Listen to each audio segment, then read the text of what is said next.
saw military people coming with machine guns. Pa, pa, boom, boom. Kaka, kaka, kaka. Boom. Boom, boom. You can only ask Biya why he's sending this army to come attack his own people. L'ennemi est à l'intérieur de la population. Ils rentrent par une porte. Ils sont des citoyens normaux. Ils ressortent par la porte de derrière. Ils ont une arme. Ils sont des sécessionnistes. Et c'est ce qui rend difficile ce combat. Cameroon has long been seen as a peaceful nation in a troubled region. The country has lived in relative harmony, even as Cameroon's army fights Boko Haram in the far north region, with support from the U.S. military. The Central African country is bilingual. The majority of Cameroonians speak French, and around 20% of the population are English speakers. But the English-speaking minority has long complained they are treated as second-class citizens. In late 2016, their struggle for equal rights turned violent. Now, the country is on the brink of civil war. Armed English speakers are fighting to break away from the French-speaking regions and create a new nation. They call it Ambazonia. European colonial powers largely determined Cameroon's borders. In 1916, Britain and France seized the territory from Germany. Britain controlled part of it, and France controlled the rest. In 1960, French-speaking Cameroon won independence, and the following year, the British-controlled regions were given the option to join Cameroon or Nigeria. The southern English-speaking territory opted to join Cameroon, and a bilingual country was born. All the Anglophones, they have a similar problem, the problem of marginalization, the problem of suppression, the problem of assimilation. There was no violence. They were just, I think the people also had enough with the system, so they just needed an outlet. By the upper house, we are going to resort to plan B.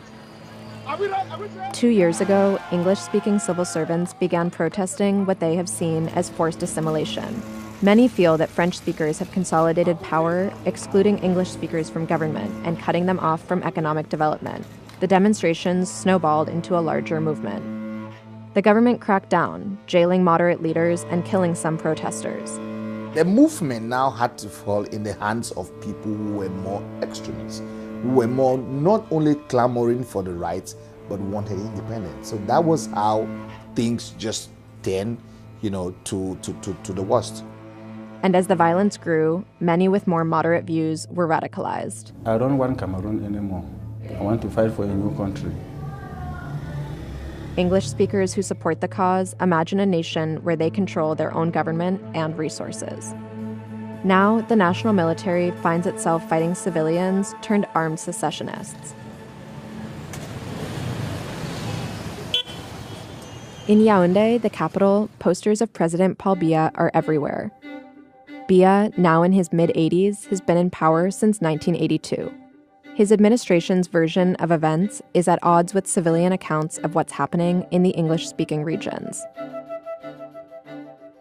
L'immense majorité de nos compatriotes du Nord-Ouest et du Sud-Ouest sont des otages de séparation. Est-ce que vous savez, madame, ici, si vous avez 1000 personnes, une seule personne avec son Kalachnikov peut imposer son diktat à 1000 personnes qui se trouvent ici non armées. The secessionists, often called the Amba Boys, are mostly young men, fighting in the bush, often with little more than hunting rifles and spears. Since the violence broke out, many English speakers have accused the military of committing human rights abuses against civilians. Instead of targeting separatists, they claim the military is burning down villages and killing innocent people indiscriminately. The government, meanwhile, accuses separatists of attacking security forces and terrorizing civilians. Madame, on ne peut pas combattre dans le nord-ouest et le sud-ouest si nous n'avons pas la population à nos côtés. Quel intérêt aurions-nous à nous mettre à dos la population? Sur le plan stratégique, c'est une initiative qui est complètement suicidaire. Vous voulez dire que l'armée camerounaise n'a jamais brûlé un village en zone anglophone, n'a jamais tué des civiliens? Non, je n'ai pas dit ça. J'ai dit que l'armée camerounaise a brûlé des camps de sécessionnistes. Ne pensez pas, vous, que quand on va rencontrer un camp des Ambazoniens, en pleine forêt, on ne va pas le brûler, on va le brûler.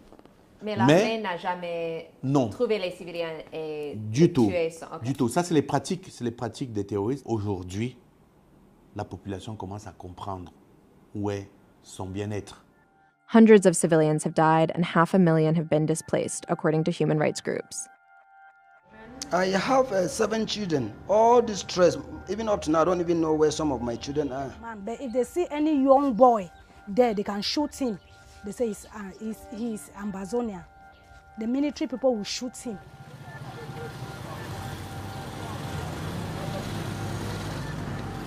The Washington Post visited Douala, a major port city near the southwest English-speaking region.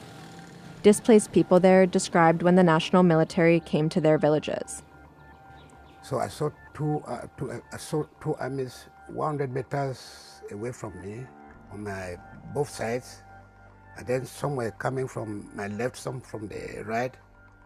So I ran from there to the backyard. Fortunately, there was a hole there, so I stayed in the hole until when I came out, I saw that my house was burnt. I said, if they meet me, okay. If they kill me, okay, I will die. There was serious shooting at that around 6:30. Those Amber boys, their own gun was shot, bah, bah, bah, bah.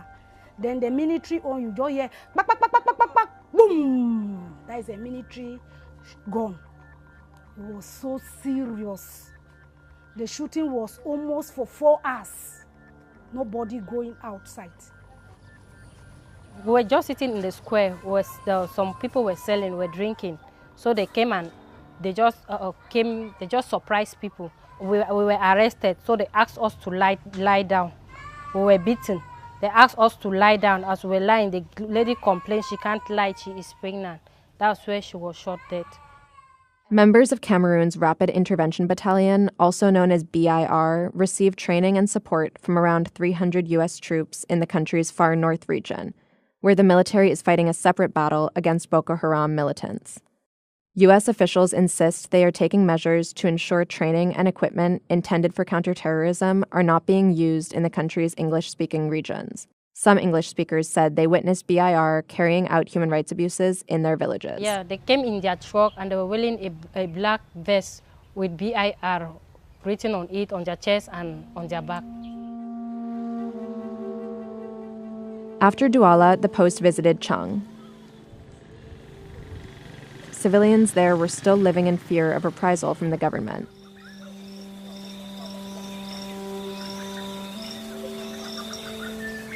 Witnesses shared this cell phone video with the Post. It appears to show Cameroonian soldiers setting fire to buildings in an English-speaking village called Azi last April.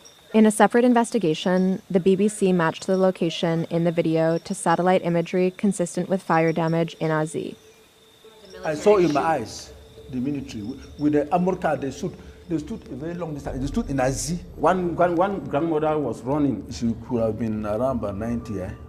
She was trying to escape. The shoot came and got her on her back. She just fell and died on the spot. The way the grandmother died, because they couldn't enter like this.